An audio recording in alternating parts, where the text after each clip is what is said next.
So if you don't know by now, then you should probably get familiar.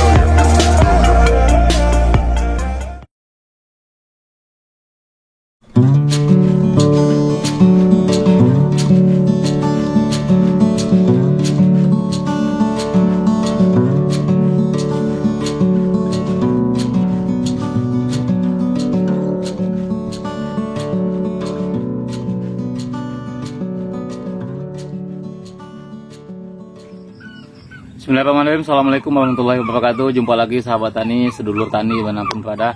Mudah-mudahan semuanya dalam keadaan sehat walafiat. Oke sahabat tani,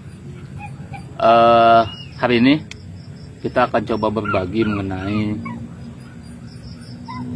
salah satu tips, salah satu pengalaman dari saya kepada sahabat tani semua mengenai pemilihan polybag supaya jangan terjadi supaya jangan sahabat tani mengalami kerugian nantinya gitu ya. Oke, tapi sebelum itu saya mau memperlihatkan dulu dengan sahabat tani. Ini pinang yang ada di hadapan sahabat tani, ini usianya lebih kurang 3 bulan. Nah, ini saya lihatin. Saya kasih dua contoh. Contoh yang pertama, ini adalah pinang dengan pola berdiri atau kecambah pinang dengan pola biasa. Pengecambahannya dilakukan dengan pola biasa, yaitu dengan cara diberdirikan. Saya nggak punya contohnya nih. Ya pokoknya diberdirikan gitu ya. Ini kelihatannya kecambahan berdiri. Ini usianya lebih kurang 3 bulan. Baru 2 kali pemupukan. Kemarin saya lakukan pemupukan di usia 2 bulan setengah. Nah, untuk pupuknya apa, dosisnya seperti apa, silahkan teman-teman cek di video sebelumnya. Mudah-mudahan itu bisa.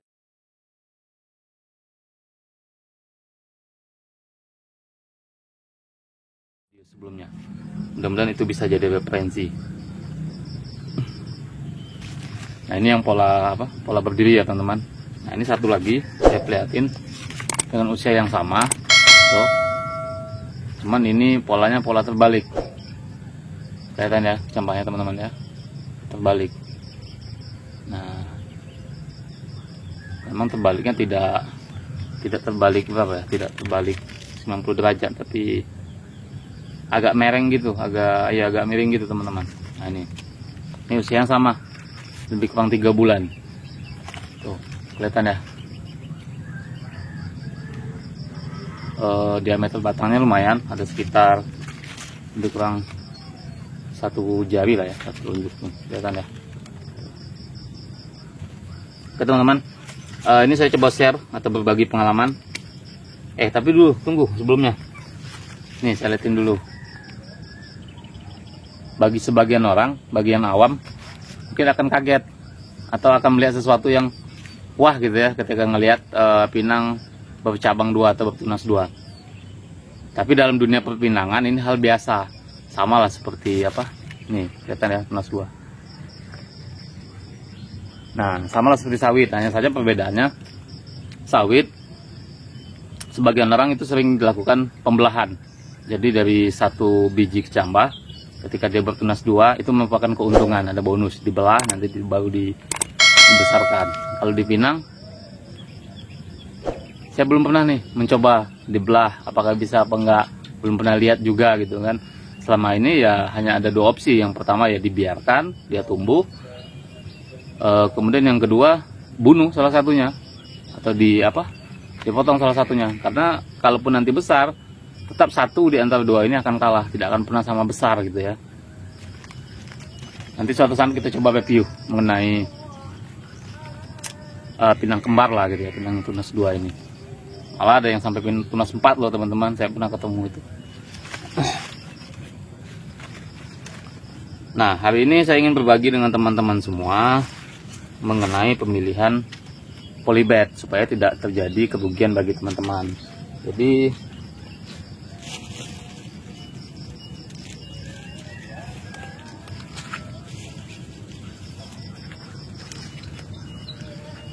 Jadi di sini teman-teman, saya punya 2 polybag dengan ukuran yang sama persis. Nih, kelihatan ya.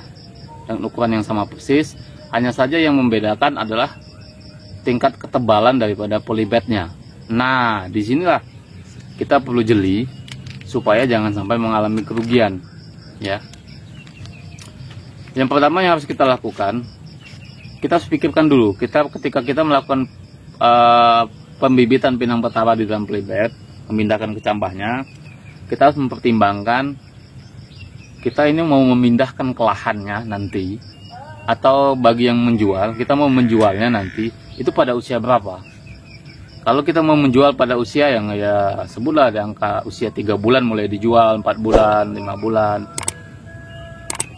Untuk lebih ekonomisnya, teman-teman bisa menggunakan polybed dengan ketebalan yang tipis. Seperti ini, yang tidak terlalu tebal. Ini yang tipis seperti ini. Ini 1 kilonya kalau nggak salah saya di atas 200 lembar kalau ini.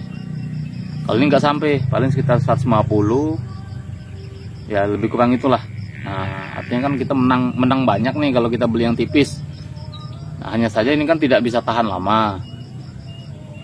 Kalau kita durasi pembibitan di polybednya diperkirakan lama sekian bulan, misalnya sebutlah 4 bulan, 5 bulan, bahkan mungkin 3 bulan pun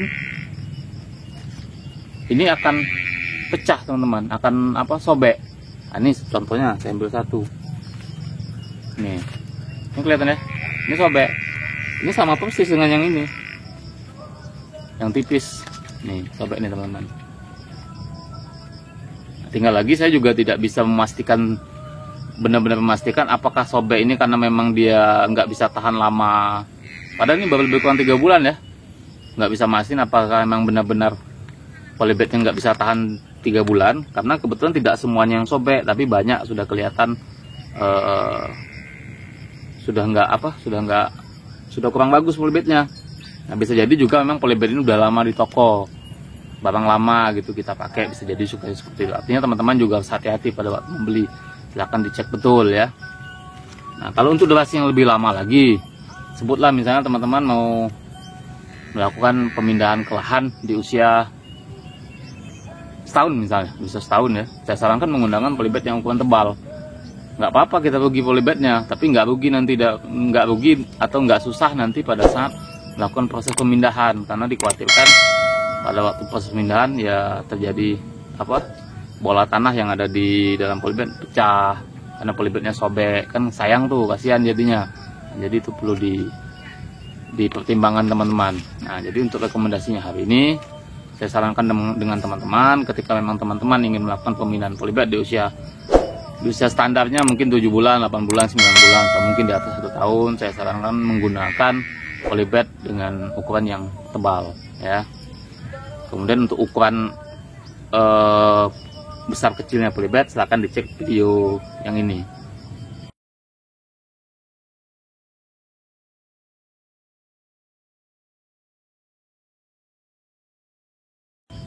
Nah itu teman-teman, mungkin hari ini cukup itu. Saya coba share mengenai polybednya. Mudah-mudahan bermanfaat. Terima kasih. Assalamualaikum warahmatullahi wabarakatuh.